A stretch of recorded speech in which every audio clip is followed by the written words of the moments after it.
Hi, my name is Jamie Lynch, and you are listening to Eating Habits, my podcast about everything restaurants.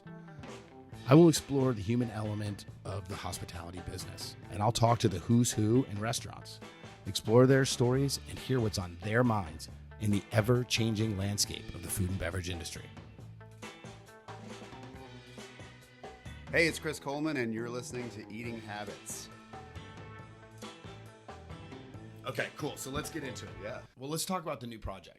Sure. Cool. So you're probably the only chef that I know of that is from Charlotte. Yeah. You're one of the only people I know that's from Charlotte. Yeah, there's not. My son is the only person who's born here that I know who's from Charlotte. Yeah. So you're kind of like you're Charlotte's sweetheart chef. Okay. For sure. Sure. I mean, you have been in the media since I moved here well, I don't know. I mean, when did I move here? Anyways, it's been a long time. Yeah. I would say since, when did it really start? Was it the Asbury or the McNinch house? Like the last couple of years of McNinch, and then I did the pop-up market kitchen thing for a year, and then opened up the Asbury. Right. And that's kind of when it really took off. People were like, okay, Chris is our guy. Yeah. Cool. So that's good. Yeah. How does that feel to be kind of like the bar of, setting the bar for Charlotte chefs?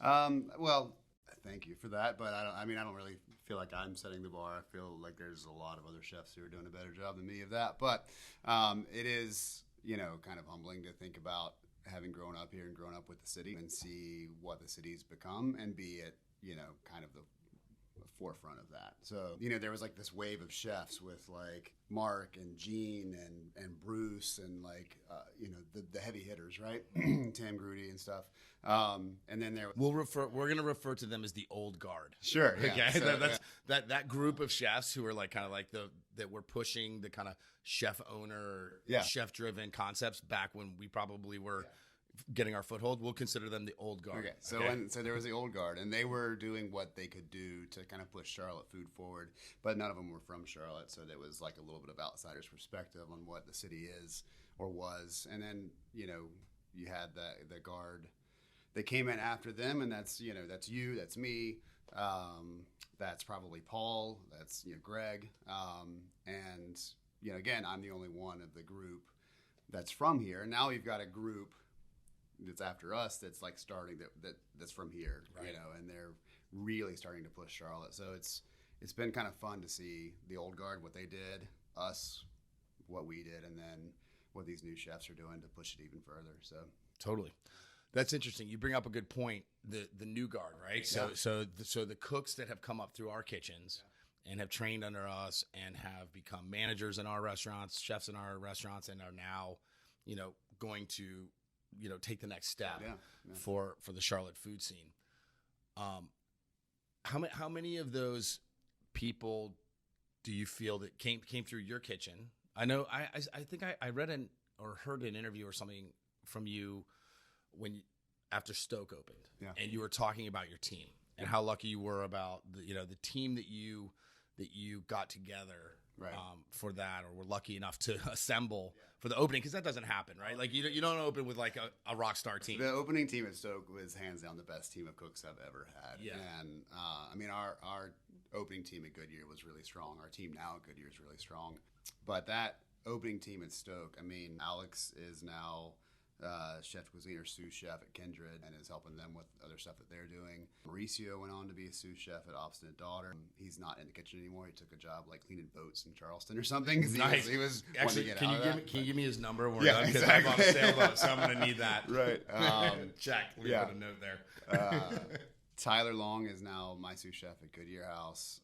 Nick Aversa is now a sous chef up in New York at a small place. Justin Brown went on to open up Ardor in California that it shut down with the pandemic, and now he's cooking on movie lots or something. But like that team was insane. Yeah, like it was. Yeah, that's a rock star team of like people that you can lean on, that you can trust. Do you think is that why Stoke was so successful out of the gates, or was it part of the backing of the hotel, like the infrastructure? I think it was a little bit of everything. I think that obviously I think the team was probably most of it. Sure. you go to restaurants to eat, right? And so you've got It's the only reason I go. Right. And you've got solid cooks, turning out food, then it's going to be successful. So that was the big part of it. I mean, the restaurant itself was gorgeous, and we had a few things like working against us with like signage and stuff, and that kind of stigma of the Marriott Hotel. At the same time, it was unlike any other Marriott I've ever been to, and it was a fun project when we first opened, for sure. For sure. I mean, it was a beautiful restaurant too, like really cool. I don't know that. I think it might have been the first of its kind. I mean, maybe did Noble have an open kitchen at Noble's back in the day? Yeah, I think he did. I only ever went to Noble's once, but I think he did have. I think I went there to interview with him once, and that was it. And I'd never been back. Yeah. But he didn't hire me, so I don't know. I don't know if it had an open kitchen or not. Right. I don't think I got that far into it. Yeah. But I think that like Stoke was like the kind of the first of its kind with this like demonstration kitchen where like you can see the entire operation happening. I remember being pretty impressed by that. And a curse. It was totally. A blessing and a curse. I've always said, like, when we opened Five Church back in the day, I was like, I was a raging lunatic. Yeah. Like, I'm still kind of crazy, but like, I was a lunatic. Yeah. Like losing my temper and freaking out all the time and like just a high strung dude. And I never wanted to be, seen. On display. Yeah, on display. I didn't want that to be the show, right? Don't let them see the strings, or the lack of strings or whatever. But I remember, eating at Stoke and being like, wow, okay, these guys have a very good awareness of what's going on. They've got a good system in place where it's calm, cool, everything's flowing. So kudos to you on that. Thank you. You know what it is, though? Like, it was the minute we stopped thinking about us being in the open kitchen, that's when things started clicking. Gotcha. Because when we opened, we were trying to be like, okay, we're not going to like yell because we are in the middle of the dining room, so there's not going to be loud voices. We're going to try to keep, the pots and pans clinging and clanking and stuff like to a minimum. We're not going to be calling like for, how long on that steak or whatever. Right. And like we tried earpieces and shit so we could like talk to each other, and like after night how one, crazy was that? Oh, dude! After night one, it was like, I'm not wearing this anymore. Chef. And I was chattering like, in my ear, like that's not gonna help. So it was like, a couple weeks in that we were just like, guys, just cook. Like, don't worry about it. Like, yes, you're on display, but don't worry about it. And just cook. Be clean. Don't pick your nose. Be clean. Exactly. Like, think about like what you say. And how you say it, but don't overthink it. Yeah. So the minute we stopped like thinking that we were the show and just started cooking, that's when it started like. Interesting. Yeah. That's cool. Yeah. And I came there like much after it opened too. Like I never go to a place when it first opens. Like I'm like, thank you. Yeah, don't do that. And so it was like months after you'd opened, and I went in and I remember it was very controlled, and it wasn't a crazy night. Right. It was probably, the dining room was maybe half full if I remember correctly, so it wasn't super busy. But it wasn't a small restaurant either. There was a fair amount of tables in there. 160-ish. Yeah, that's big. That's bigger than Five Church. Yeah, and Five Church gets out of hand. Right. Like we were actually just talking about that. Yeah. Okay, cool. Well, that raises an interesting question. We kind of strayed off, but I want to go back to the team. Sure. Because I agree with you 100%. Being where I'm at now, multiple restaurants. We just opened La Belle Helene. We're opening another one in a month in Nashville, and we just signed 2 leases in Denver. That's insane. Yeah, which is crazy. That's for 2023. There's absolutely no way we would be able to do it if I didn't feel confident in the team that we have. Yeah. Because let's be real. I'm not in the kitchen cooking everybody's steak anymore. Right. That's just not happening. Yeah. And if people think that, I'm sorry to burst your bubble. Right. You're not running the pass. That's not what's happening. And I do run the pass sometimes. Like I enjoy it. Like that's who I am. Yeah. So as much as I can, I'm in the kitchen, like in one of the kitchens. I'm like the guest. I pop in. I'm like, here we go, guys, and they're like, oh shit. Yeah. God. Fuck. Here we go. Here we go. This guy. Right. Yeah. But I really enjoy it. But I'm not doing that on a daily basis. The guys that I have on the team are remarkable. Yeah. Adam has, he has just astounded me in his growth he's been with us for almost 10 years. Yeah. And he started with Noble. Yeah. Came up as a line cook and then a sous chef for us. Now, then the CDC executive chef, and now he's our regional culinary director. Right. He's basically doing the heavy lifting, you know. So that's remarkable. Tell me about your team, Sure. and how do you assemble a team like that? Like, what is it that's important to you about the guys that you're bringing on? That's the first part. Second part is, how do you grow them to evolve them, to keep them with the company, and then moving forward so that you can do other things? Sure. Because you guys are about to open your second location tonight, actually. Tonight? Yeah. Holy shit! Well, thank you. We did. Yeah. Well, we did. Well, we gotta hurry. No, we're good. Do you need help? Do you need to go prep? Yeah, we're good. We did Friends and Fam last night. Okay. And, how'd it go? It went really well. I Yeah. mean, it was the smoothest Friends and Family I've ever done. Awesome. This is the 5th spot that I've opened. So. Okay. I think it gets a little bit easier each time, right? Right. Yeah. The openings get easier, but you know what though?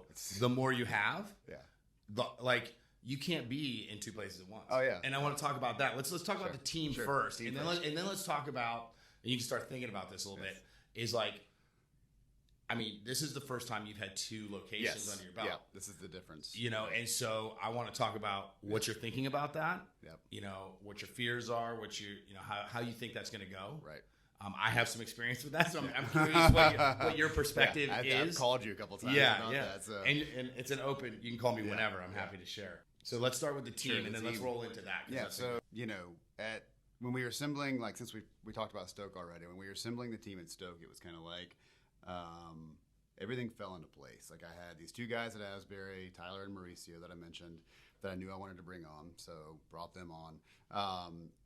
One up in Chapel Hill had just closed, and their AM sous chef needed a job and was willing to come down to Charlotte, so I snagged him to be our sous chef there. Did you know him, or did you? So or I knew. Like, how did you find him? Yeah, I knew. I had done an event with Kim and Daniel at one up in Raleigh, like a year or 2 before we opened Stoke, when I was still at Asbury, and they announced they were closing.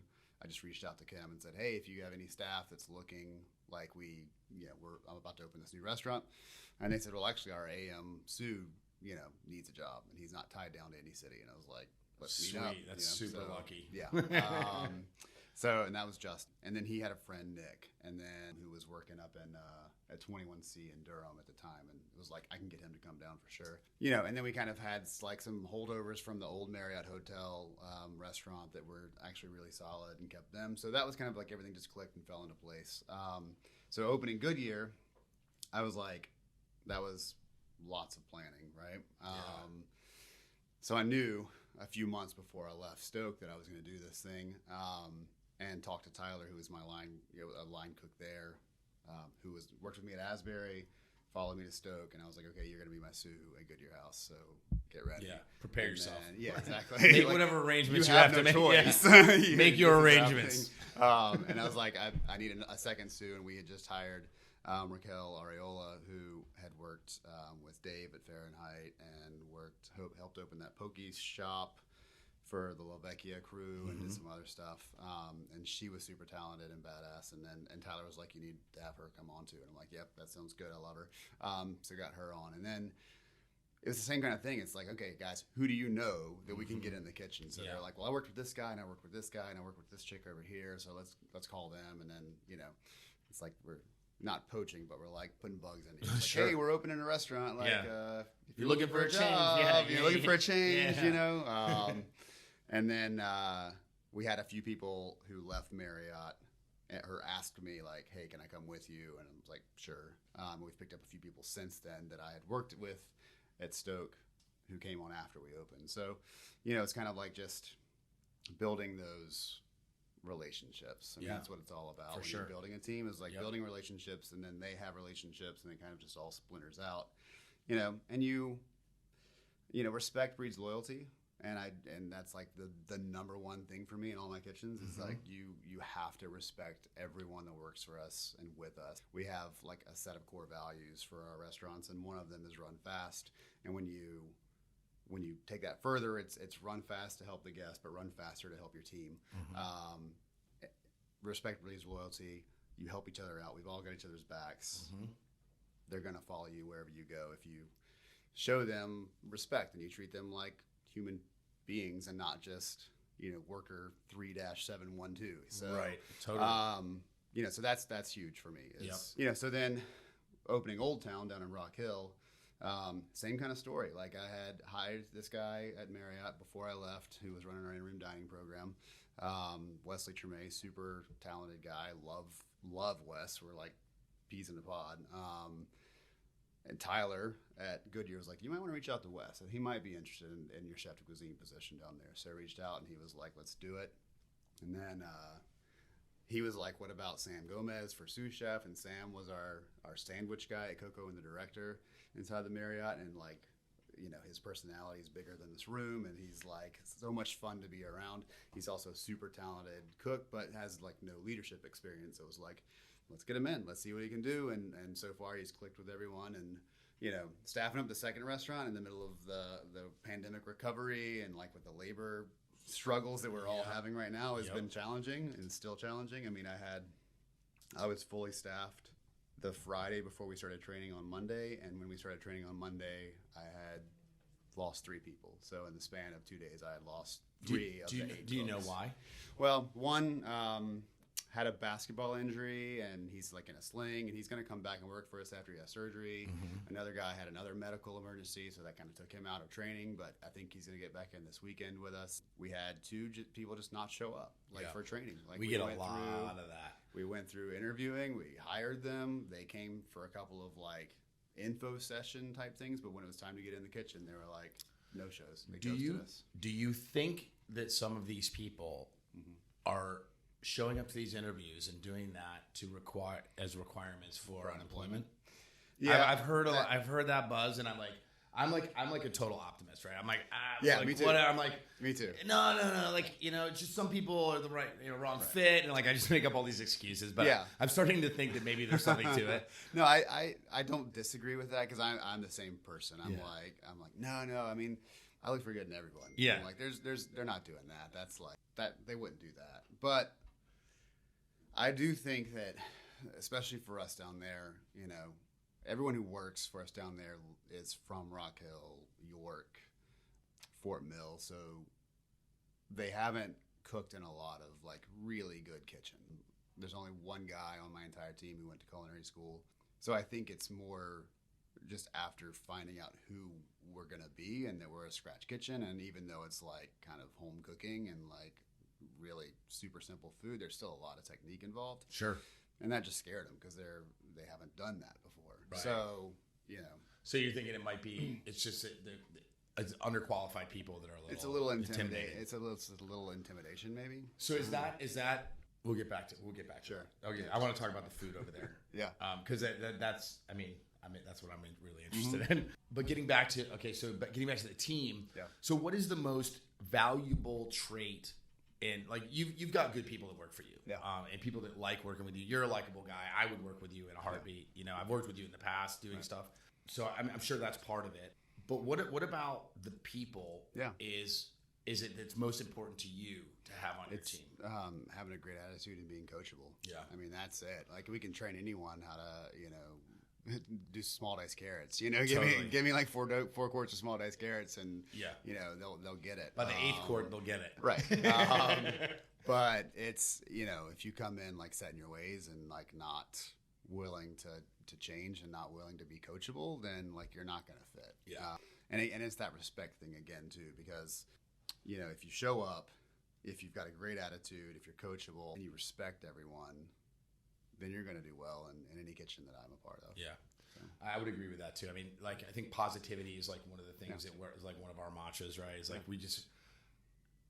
we've been doing this long enough in our own environment, like not for somebody else, in other toxic environments where like we just have zero tolerance for negativity. Well, and like people come in like bitching and moaning or complaining. I'm like, just like, I don't want to be around you. Yeah. I spend my entire world here. Right. And I don't want you a part of it. Yeah. So go do that somewhere else. Right. No hard feelings. Yeah. What's funny is that like through this whole process of like opening Goodyear, we had, 1 or 2 people join our team that were maybe not like the most coachable people. They were definitely doing it for a paycheck. Yep. Right. But through this process, they're solid cooks. We kept them around. We were like, we can turn them around. Yeah. And over the course of a year or so, we've done that. Like we have this one guy who has been with us since the beginning. He came on because he's our junior zoo's roommate. So it was like that relationship thing again. And he just like some days like just had this like terrible attitude, but he would listen. He didn't want to be there, but he would listen and he would get through a shift and make good food. Right. We kept him around, and now he's like one of the brightest spots in the kitchen. So we kind of turned him around a smidge. Yeah, that's awesome. I mean, good for you, because that to me that's a huge feat and a testament to your leadership abilities to be able to turn somebody into a productive, positive, inspired cook. To me, that's the most difficult thing about what I do. Yeah. That's pretty much my role now, right? Like in our group, I'm there for inspiration. I'm there to train, get our people engaged, and get the most out of them. And that's not easy to do. Right. Like, it's not. And I'm not great at it. Like I'm learning. I think I'm pretty good at it, but like I'm not like some wizard. Like I'm not I'm not a life coach. I can't do all that. Do you have any tricks or do you have a strategy that you use, a guideline that's like, hey, this is how I reach people. This is how I inspire people. This is what works for me. Yeah. I mean, for me, it's more about just taking some time to get to know someone and figure out what makes them tick and feigning interest if I have no interest in it at all. Oh, so you like the Cleveland Cavaliers. Cool. Let's talk about that whole LeBron situation. Like, I don't care about it. Yeah. I don't care about the NBA or Cleveland. But, so it's kind of like it all, and I've said it a couple times, and so I'm beating a dead horse here, but it's respect. And it's like finding out what makes people tick. Mm-hmm. And then also, we operate as a management group under this EOS, which is the Entrepreneurial Operating System. And a big part of that is finding the right people for the right seats. Mm-hmm. You might have the right person on your team, but they might be in the wrong role. Right, in the wrong role. Yeah. So okay, you started here, you're not really a good fit for here, but let's try you over here, and then it clicks, right? Yep. So it's just taking time to find out what people are into and what makes them tick, and then showing them that you care about them. Yeah, that's the easiest thing. Good deal. I totally agree with you. It's the hardest thing and it's the easiest thing. Yeah, I totally agree. I think connecting with people and developing that trust. Yeah, like I think that's one thing I've talked to my team about this a lot. I think I had a therapist or something one time give me this book called Code of Trust, and it was written by an ex-CIA spy, basically. And he was a counter espionage specialist. So his job in the field was basically to identify, foreign spies, right, and then basically befriend them and turn them into assets for the government. Okay. And he divulged and said, and the book is, but the most important thing is the Code of Trust is like this 5-step system. Yeah. And it's all about just first of all, being straight up. Yeah. You're not fooling anybody. Right. Spies know they all know that they're spying on each other. Yeah. But it's basically being straight up, honest with them. Yeah. Being genuinely understanding of their position, and then earning their trust. They know you're on the other side of things, right? But if you align your goals with whatever their goals are, right? Like you have one goal for your thing. They've got a different goal in their life. If you can understand what that is and somehow align what you guys are looking for, then you can make it work. Yeah. Right. Well, so I took that and I've applied that to kind of my strategy where there's a lot of people that work for me. I have nothing in common with. Right. But if I can understand where they're coming from and somehow figure out how that aligns with what I'm doing at the restaurant or whatever, then we can make it, Well, and you just hit on something about being honest and building that relationship of trust. Getting to know people, showing them respect, all the stuff I've been talking about. Yeah, doesn't mean that you're just coddling. And the whole time. For sure, you have to be completely honest with them about the job they're doing. The expectation. And if they're doing great, then we celebrate. And if they're not, then we have to get them up to the level that we expect. Yeah. How do you do that? I'm curious because I've tried many different strategies over the years, and in the early years it was mostly raging and screaming and yelling because I didn't know any other way. I was a terrible manager. I didn't know what I was doing. Came up under the old guard. Yeah. I came under like some hardcore, well, especially in New York. Yeah. Sure. Oh, yeah. I mean, Sota Kun was the chef at Le Cirque 2000 when I was working there, and Andrew Carmelini, who's now like a mega mogul of U.S. chefs, was a sous chef. Yeah. And so I worked under Andrew there, and that's where that relationship started. But Sota didn't really speak English very well. He spoke French and Cambodian. Okay. And so he would scream at us, and like some of the only words that he knew, I worked literally right next to Sota on like in the kitchen as an entremetier.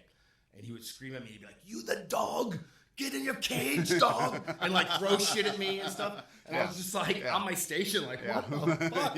You know, I could barely understand this guy, and he was just like berating me all night. And I was like, Jesus Christ, what am I doing here? You know, you know. So yes, that's how I learned, and I didn't know any other way. Yeah. What I learned after a couple of years at Five Church was just like that strategy doesn't work. It just doesn't work, and I had to like.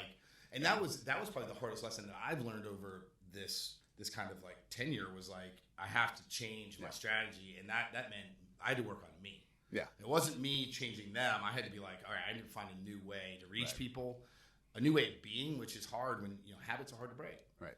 So what is like? How do you discipline or when people are fucking off and not doing what you want to do or working to the standards you have? How do you approach that? Yeah, well, do you lose your temper? No, I don't. One of my cooks at Asbury said that I had the dad look. Like I would give someone, a disappointed dad look. Man. That like they knew, if I did like blow up and like shout or raise my voice or slam something, they were like, he'll get over that. But if he looks at me with like a disappointed dad look, then I've really messed up. I gotta change my game real quick. So once you've built that relationship with someone, and you can build that really quickly. I mean, you can build that in like a week tops. Honestly, where you can get someone on your side. Once you do that, then you can just. What we do is we just talk to the people about, okay, this is what you need to improve. We need to improve your speed or your organization. It usually comes down to a couple things, right? Like you don't hire someone if they're not a good cook, but it's like speed, organization, and working with a sense of purpose. Like those are the three things that we usually have to like say, okay, this is what we need to fix. I don't know. I had like a lot of office conversations with Matthew Krenz about this when he came on as my CDC at Asbury, because he came in out of the gate like, yelling at people and doing that, and I had to pull him aside and be like, dude, that's not the kitchen that we're trying to build here. Right. And look around, 80% of your cooks aren't responding to it. Yeah. So you're not doing anything. Right. All you're doing is like you're adding stress to your life. Yeah. You're just venting on these people and creating a divide. Yeah. So it was the whole like when you figure out what makes people tick, then you figure out if they like the carrot or the stick. It's like, how do you get a donkey to move? You get a donkey to move either with a carrot or a stick.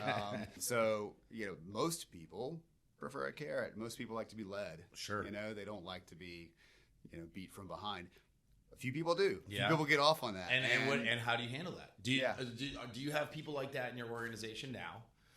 And if you do, how do you do it? Like, what is it? Is it a, Is it a yo, you got to move your ass kind of thing, or is it like you're fucking slow, dude? Like pick it up. Yeah, it's like, more of just like okay, let's be real here for a second. Yeah, you have to move. Like I need you to move, or I need you to clean this shit up, or like look at your station, man. Like come on, where your backups, like you're not prepared or whatever, and then you just kind of you can some people who do like that and get off on that. Yeah, yes chef, and then they kick it into high gear. Yep, but 80% of people are just like stop, like stop yelling at me, and it's part of that change in culture as well, from old guard to middle guard to new guard.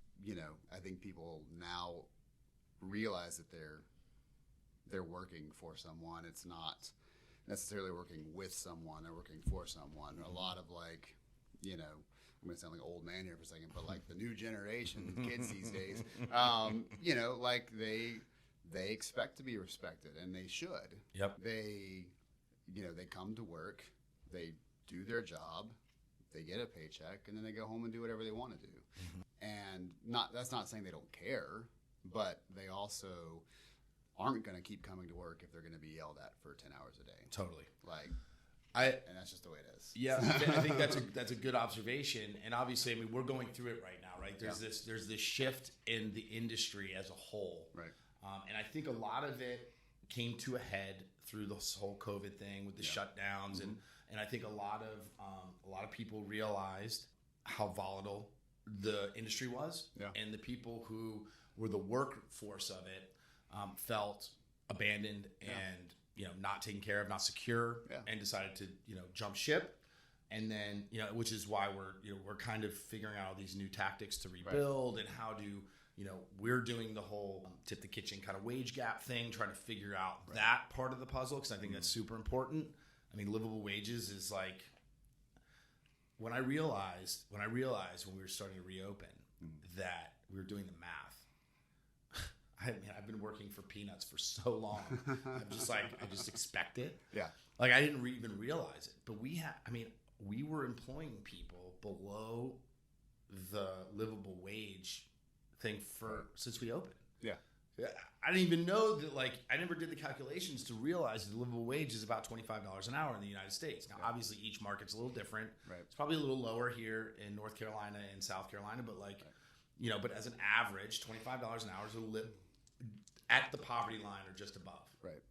And we were employing people way below that. I'm like, how the fuck can I possibly sleep at night knowing that there's people relying on us that we're not even getting them close. Yeah. We can't. Yeah. Right. And that's how that whole thing was born. We had to find a way to get them where we want them to be without us having to subsidize it solely on our own.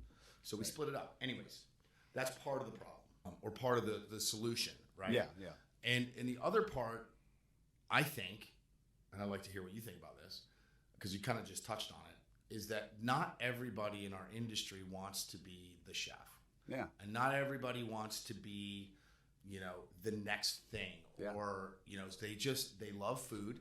Yeah. They love the industry. They love chefs or whatever. Yeah. And they want to be a part of it. Right. And for me, I think the realization of okay, I can work with that. When we first started, I wanted everybody to take over my job. Yeah. It was like, everybody needs to be better than me so that I can do something else, right? And move on. And I had to realize over time, wait a minute, not everybody wants this for themselves. And I have to be okay with that. And there are roles for them. We have to acknowledge that. We need to find those positions, and we need to make that work, because that's the backbone of our future. Yeah. Making our industry work for those workers. Mm-hmm. Right? Yeah. And that was not the way when we were cooking and learning, right? It was like, you're the best or you're nothing or you're out. Right. You're pushing for excellence at all times. Right. Or, go dig a ditch, right? Sure. For us, part of my spiel whenever we bring someone on is I think about the kitchens, I'm going to mention Old Guard again, but I think about the kitchens of Gene and of which you came up in, and Bruce, which you also came up in, right? Yeah, I worked for Gene for 6 years, and I worked with Bruce for 3, I think. Yeah, so these guys put out some amazing talent, right? Yeah. Some of the best talent that the city has or has had. And I was at one point, I was that's who I want to be. I want to be known as the guy who's all this talent's coming out of my kitchen, right? Mm-hmm. Because that's really the true measure of success or of a leader or whatever. And we still tell people that I want you to grow while you're here. I want you to stay with me for a long time. But if you decide in 6 months or a year and a half or whatever to take this job because it's better somewhere else, then go for it. I'm going to push you to do that. Right. But you also realize that there's people who will probably never do that. So how can you, and they're a valuable part of your kitchen because they're good cooks, they're good people, whatever. So how do we reward them, and how do we help make them grow without pushing them to be a chef someday? Yep. So we started these 1, 5, 10 plans where ask everyone what their 10-year goal is, and then we work backwards. So you got your 10-year goal you set up, and then we say, okay, let's get the halfway point, 5 years, what do you need to be doing in 5 years to get to that 10-year, and then let's break it down to a year, and then every year it's let's check in and see where we're at on our goal to 10 years. We have guys who, want to start a farm in rural Virginia and maybe have a small restaurant on the farm. We've got, other guys who want to be sous chefs Like, I'm like, you don't want to be an exec? And they're like, no, I don't. I want to be a sous because I want to be like in the kitchen on the line all the time. I'm like, cool, good deal. Like, you know? Sweet. I need one of those. Right. I need a lifer. Yeah. You're mine. You know, and then you have people who are like, I really don't know. Or like, we've got a guy at Goodyear who he's from Guatemala. He has a nursing degree. He plays 7 instruments. He teaches instruments on the side. And I'm like, why aren't you like a nurse or a professor or something? And he's like, well, I got to work on my English a little bit. So we're like, sweet. We're signing you up for ESL classes. Go work on your English, and then we're gonna go get you a job as a nurse somewhere where you know, that's your passion, right? Like, I would hate to lose you because you're a beast of a prep cook, but at the same time, you should like, be doing accomplishing your dreams and doing what you want to do. So it's just, you know, figuring out what people's goals are and pushing them towards those goals. Awesome. So, when you're onboarding these people, you're bringing people onto your team, you're assimilating them. What is Chris Coleman's role in all this now with this new restaurant coming out? Like, how much of your time is spent one-on-one with the new jacks? Right, we call them the new jacks when they're, you know, like, are they going to make it? You got that. You know, how much of your time is literally spent with them, or is it spent, you know, developing menus, doing admin stuff? You know, I do a lot of running around. Yes, it's exhausting. Get some good shoes, buddy. Like, get some good running shoes. You know, I'm not with my team as much as I'd like to be right now. And that's just the reality of where we're at. I'm curious where you're at. Do you spend a lot of time with them? How much of it's with the new guys? Is it with your chefs? Is it, you know? Yeah. So, you know, when we opened Goodyear, I was in the kitchen literally every single hour of every single day that we were open, and you know, there all the time working with my 2 sous chefs, but working with individual cooks at the same time. And I'm also a chef who likes to bounce around in a kitchen. I don't like standing in one spot, so you know, so I'll just kind of hop down the line, like, oh, what are we doing? What are we doing? What are we doing? Do you work the pass, or do you have, or one of your chefs? Our sous chefs. Yeah, our sous chefs work the pass. Okay. Yeah. So, yeah, and I just kind of hop around. Now, you know, planning Old Town, like starting back in February, I removed myself from the kitchen at Goodyear House almost completely, and just started focusing on menu development, recipe development, product testing, you know, getting our labor model set up for down there, and a lot of the admin stuff that comes with opening a restaurant. I've got a great partner, Sean Potter, who helps with all that too, but you know, I became an office worker for a while, right? Yeah. Yep. And in the last month or so, I've been back in the kitchen, but not at Goodyear, really at Old Town. Like, I went to Goodyear the other day, and I was like, I'm pretty sure this is the first time I've been in the kitchen in Goodyear in like 3 weeks. Feels weird, doesn't it? It's real weird. You walk in, you're like, this is my space, and I don't know what's going on. Yes, we have 2 new hires that I had not met yet, and happens to me all the time. Like, and you know, I was like, Caleb, Daniel, nice to meet you guys. You know, so I'm Chris. Thanks for coming to work for us. You know, but that's the trust with the team, right? You know, we're talking about team, big picture here. You know, Tyler and Rocky are running that kitchen, and they're doing a hell of a job, and they have adapted their way of thinking and their way of training people and hiring people into like my mindset. So it's like kind of 2 little Chris Coleman's almost. I mean, they're their own people, and they have their own styles, but the growth that's happened in those 2 in the last year has been amazing. To now I can back out of the kitchen, and Goodyear still runs, you know, as good as it always had, or even better. Yeah, honestly, I love that. You know? I love that. That happens to me too. Like, I come into my kitchens. It doesn't always happen. Like, a lot of times I'll go into one of my kitchens and I you know, I see stuff like that drives me nuts. You know, I'm like, God damn it, motherfucker! You know, and like the Tasmanian devil comes out. And there's other times where I'll go in and things are just humming along, and the food coming out is like impeccable, and I'm just like, damn, like, you guys don't need, like, you kind of feel like a little hole in your heart. You're like, you don't need me anymore. You're a little hurt, but like, you guys got this. You know, but I'm so proud when that happens. It's like, because it gives you that, like, okay, I'm in the right place to be able to do this next thing, right? Like, so, you know, now that we've been, you know, kind of training people and stuff down in Rock Hill for the last couple of weeks, you know, all day yesterday I was in the kitchen from 7 until 11:30 last night. 7 in the morning, 11:30 last night. Yeah. But working stations, with Yeah. people. I mean, Yeah. because, How are we again, going to set this up? How are we going to do this? This is how I've envisioned setting up this station and this station. This is how I envision us getting food from here to the pass, et cetera, et cetera. Mm-hmm. Now let's see how it actually works. Yes. And so now we got to change things mid-shift because How all was shit how that's was not it? working. Like, It was great. I pretty mean, close? lunch had a few kinks. Dinner is so Solid. smooth, so solid. That's good. I'm really impressed with the crew we've got down there. The food we're turning out is awesome. So Nice. I'm really excited about that. But I have been able to spend more of that in the kitchen time, one-on-one time with the cooks. And then, we have our little manager meetings in the morning, and then we have our manager meetings at the end of the day, and then we kind of just work with people in between that, and it's a lot of fun. Nice. Cool, man. Well, I can't wait to check that out for sure. All right, so let's circle back to Chris Coleman being the poster child for Charlotte chefs and restaurants, okay? And I want to talk about the minefield of social media, critics, the media in general. Yeah. It's a much different world today than it was, when I was a cook in New York, it was the food critic. Right. And those were bad. I mean, those the New York Times food critics were no joke, right? When I first opened Five Church 10 years ago, it was the food critic here. I think it was Helen Schwab. It was the food critic who I might have on the podcast, actually. I talked to her. I talked to her yesterday. She said she'll come on. I'm like, yes. Yeah, well, that's going to be fun because I want to ask you about that first. I want to ask you about that. We're gonna go deep. We're gonna go deep. Way deep. Anyways, bring your archives. yeah. No, but I was stoked about it. So it was food critics, right? Yeah. And then Yelp started, and the Yelp critics, and just that whole thing, and Open Table. Yeah. Now there's social media. We got Instagram, Facebook, Twitter. Yeah. Everybody's got a voice, right? Yeah. I want to hear about what your view is about social media and stuff, because we all have to be mindful of it. Yeah. How you like or dislike it, how you use it or avoid it, and all that kind of stuff. Sure. The negative things, they hit me, and I have to bite my tongue a lot of times to not lash out. More often.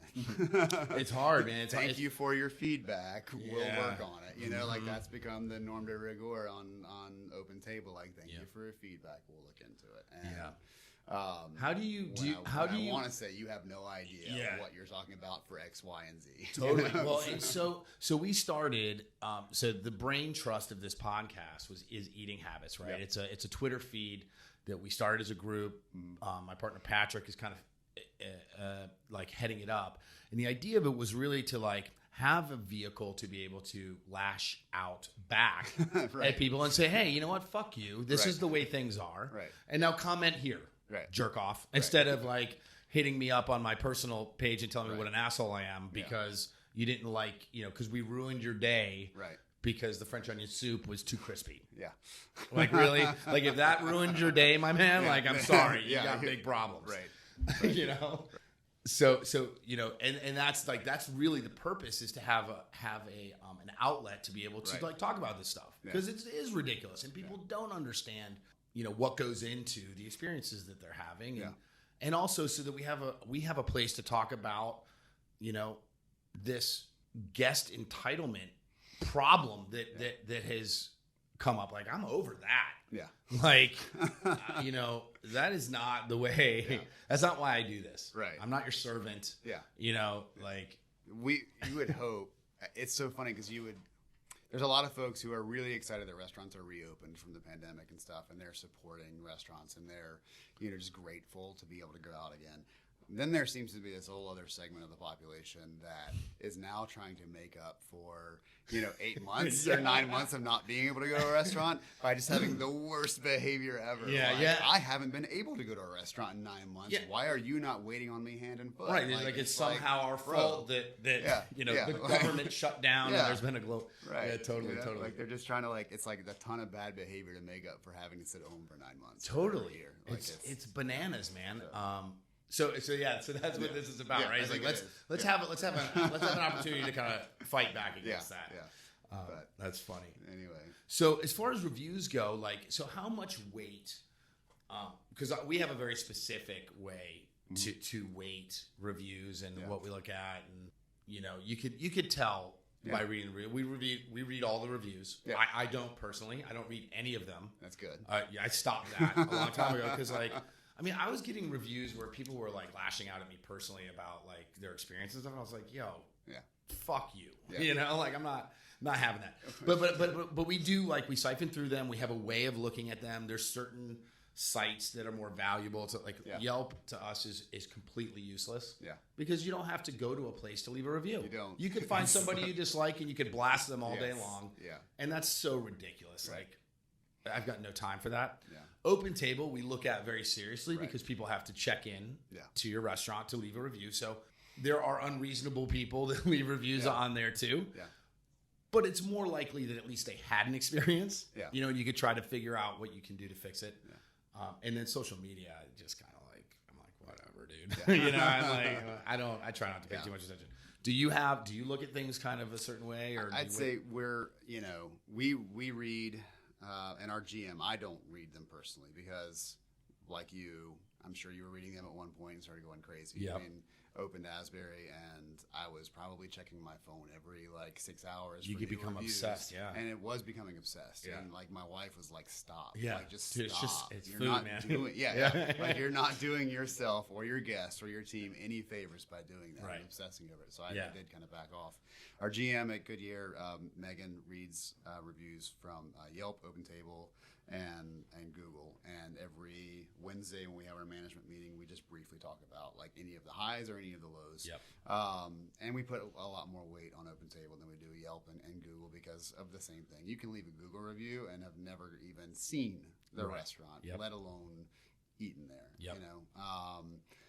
And we've gotten a couple 1 stars of seems overhyped, and it's never been there. It seems overhyped, and it's like. Wait, you've never been here, man. Why are you reviewing me? We've gotten them taken down and stuff. Yeah. But I mean, that's a huge. It's a time suck, man. You guys are putting your energy into managing, something that, we don't ultimately have any control. Yeah, it's so ridiculous. And then social media, we don't kind of have a ton of back and forth with people on social media. We post pictures to Instagram and share them to Facebook, and we actually just started. We hired someone to do our PR at Goodyear House, so I'm not doing that anymore. We had Rachel Sutherland, and then when the pandemic happened, we kind of had to cut that off. Yep. And so I had been running PR for us for a while, or really social media more than PR. Yep. But we just started paying someone else to do social media for Goodyear, and we'll probably do the same thing at Old Town. Yeah. So I'm not the one dealing with it, but it's really you'll eventually have a team. Yeah, we have a team of people doing it. Yeah, that's all they do. But I mean, there's not a ton of back and forth. If we get a bad review or critique or whatever you want to call it on Facebook or something, we'll reach out to the person individually and see what's happening or what's happened and how we can make it better. But luckily, knock on some wood, those bad reviews are few and far between now. So it's helpful. Yeah. But I think that's generally the case. I mean, you guys do a great job. You put that much effort and thought into the work that you guys do. Yeah. You're putting out an excellent product. I mean, I haven't been there yet. I'm trying. But. I'm sure that you are. I know your work. I'm sure it is. Yeah. I look forward to it. Yeah. So there's one more thing I wanted to talk to you about, and that's, you touched on your values a little bit earlier, and I know that's something that's super important to you. I think as chefs, we all have our little core values that our rules that we live by and stuff. I know that your family's super important to you. Your wife and you got married super young. You guys have been sweethearts for a long time, man. High school. Yeah. So, you were an early dad. You had kids very. I wasn't an early dad. I was an early husband. Okay. How old are you now? I'm 37. Okay. My son's 9. So okay, all right. 28-ish. Yeah. I was 28. He was actually born on my birthday, on my 28th birthday. So that's awesome. You guys share the same birthday. That's cool. It's the best and worst birthday present. Yeah, totally. You're second fiddle now. Yeah, exactly. Completely. So awesome. I've had lots of pirate themed birthdays. That sounds pretty awesome. Which to is me. kind of fun. But family is super important. Family is forever. Yeah. Restaurants come and go. jobs come and go. Hopefully we're building something with our restaurant group that will be long lasting. But I hope to have my wife and my kids in part of my life for the rest of my life. Yeah, so, sure. So yeah, it is super important. And I mean, I think that in terms of values, like personal values, I can chalk that up to my parents. Like they, we were a church going family, and so you learned about being a good neighbor and treating others with kindness and respect and like loving others, from a really young age. And that's, what I try to like pull through now. So that's why I talk about respect and kindness and mercy and grace so much, because that's just part of who I am. So, sure. And we try to bleed that over into our company's core values as well. So cool. Do your partners share those kind of values? They do. Yeah. I mean, they probably, you guys all have different experiences. We all have way different experiences, and we all have way different goals. Yeah. Which is fine because we come together and make a great team. Sure. But they're both family guys. AJ is married, has 2 kids. Sean is recently married. Recently has had his first child, so he's softened a little bit. He used to be kind of the party guy. Yeah. And now he's like kids will do that to you. Well, yeah. Now he's like, the guys at 7:30. I'm gonna kick it home and like see my son for an hour, and I'm like, that's cool, man. Yeah. Go for it. So, yeah. No, we share similar values. And how are you finding the balance for those values? Because having family that is that important to you, which is great and awesome. In our business is always tough. Yeah. With your new expansion, Yeah. I think you're about to find out a little bit how that balance is going to be tested. But how's that going for you right now? Yeah. Do you have a kind of a set schedule? How do you manage that? It ebbs and flows. Yeah. I have been very lucky in the past, 4 or 5 months or so to kind of really not work a ton of weekends anymore, and so I can go to Little League games or go to dance recitals or whatever. I've got a great team, so they're kind of running the restaurant, and I can kind of come and go when I want, which is really nice. Obviously.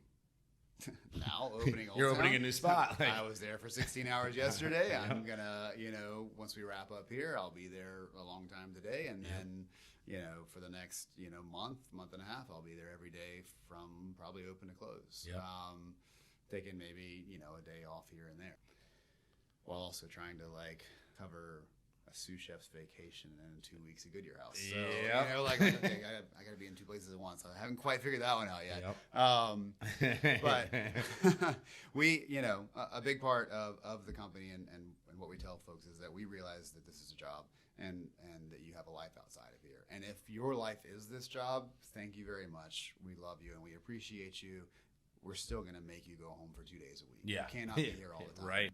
So, I'm working hard so that my sous chefs will have the same opportunities that I do now to take time off for weddings, to take time off, to go to the beach. We just implemented PTO across the board for our employees. Nice. So now our line cooks are getting PTO. We've got our beast of a prep cook is out this week, so we're on PTO. So we're divvying up his tasks to our line cooks, which is interesting. Sure. So, but that's important, and we tell everyone like you should have, because you deserve to have a life outside the kitchen. Yeah, totally.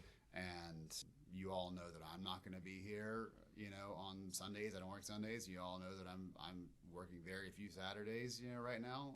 So when you want some time off, or how can I adjust your schedule to give you the days off that you want, we'll figure it out. So in terms of me personally, the next month and a half, 2 months at Old Town's going to be nuts.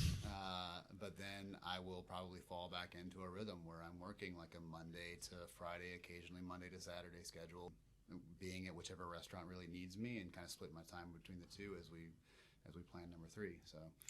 Yeah. Number 3. That was my next question. So what's next, right? Yeah, so get Goodyear, or get Old Town on its feet. Yep. Where you want it. Yep. And then, so you've got plans for number 3? Yeah, our goal is 5 and 5 years. Okay. So we did one in. I can tell you that it can be done. Yeah.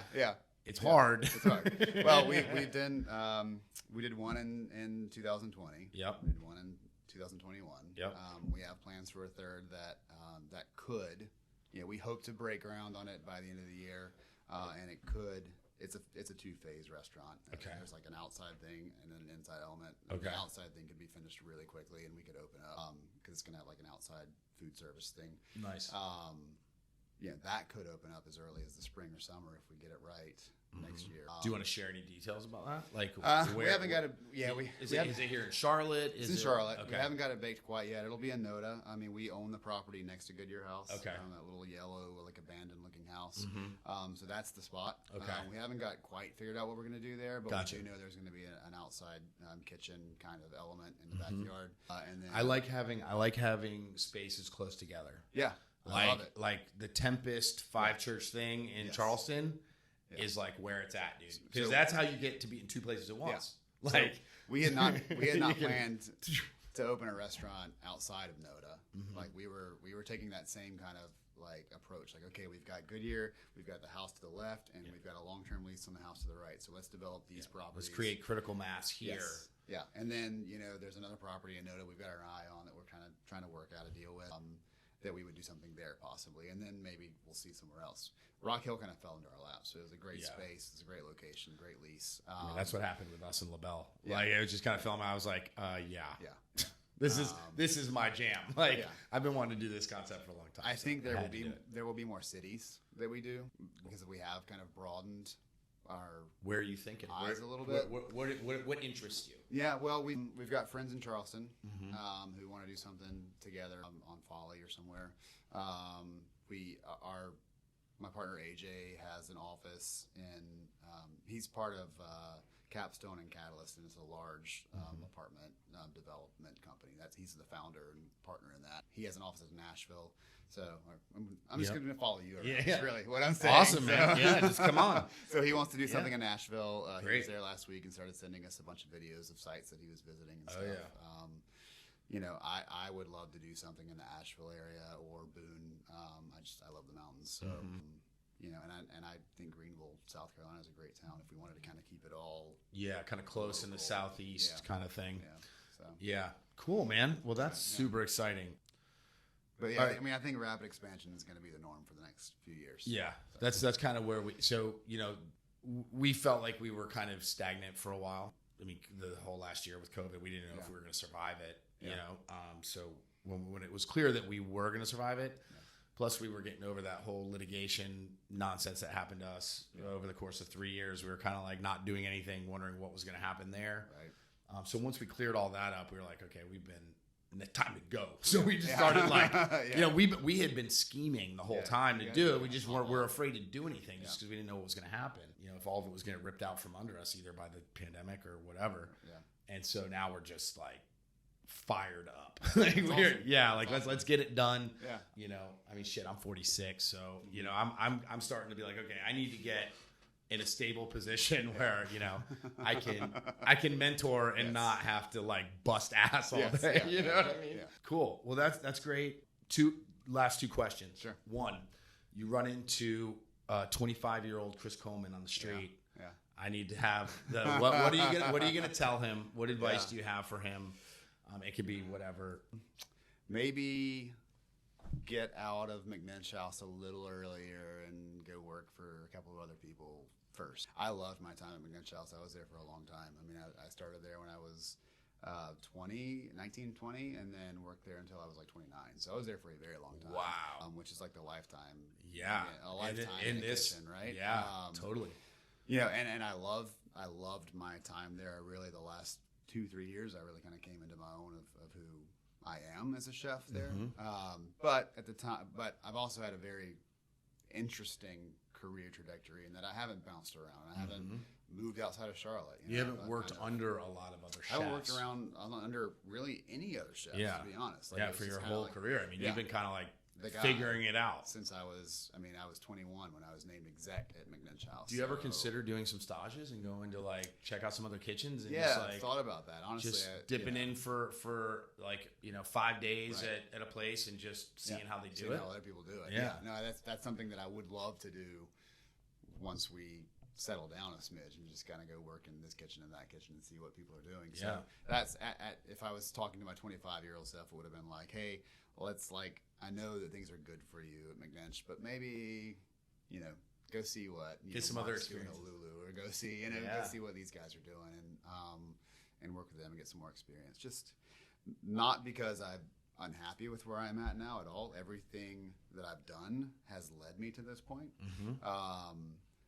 But more just to broaden that kind of worldview. Yeah. To broaden that Sure. kitchen view. So Good one. I like it. That's interesting. I want to circle back on that on like a follow-up Yeah. down the road. I want to Sure. talk about all that because I knew that and I had kind of forgotten about it, Yeah. but that's, it raises a whole lot of questions about the trajectory and your experience. That's cool. And the last thing is who do you think I should interview next for this series of podcasts?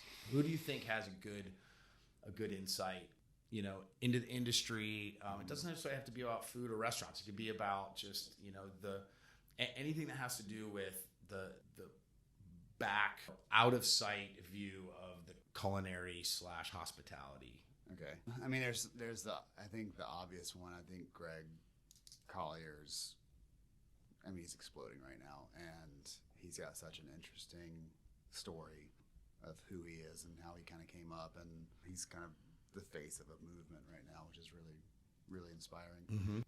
There's sous chefs. Sous chefs don't get enough recognition. Mm-hmm. So, Will Underwood, who's running. I know you just had Mike on, but Will Underwood, who's running Fauna, and Tyler and Rocky from Goodyear, I think, and I hope that they're with me for a very long time. We have plans to kind of make them either co-execs at Goodyear or one an exec at Goodyear and one running another concept. But they're going to be household names in 2 or 3 years. Cool. The way that, you and I are, I hope. So, Awesome. yeah, All right. I'll hit them up for sure. Yeah. If you'll let me. of course. I'll have to take them out of the kitchen for an We'll hour. figure it out. I can Our bring the junior stuff over student there. can run it. Okay. We're good. All right, man. Well, thank you so much for taking the time. I know you got to get back to your new spot. Yeah. Good luck with everything, and I'll talk to you soon. Awesome, man. Thanks. Thanks, buddy.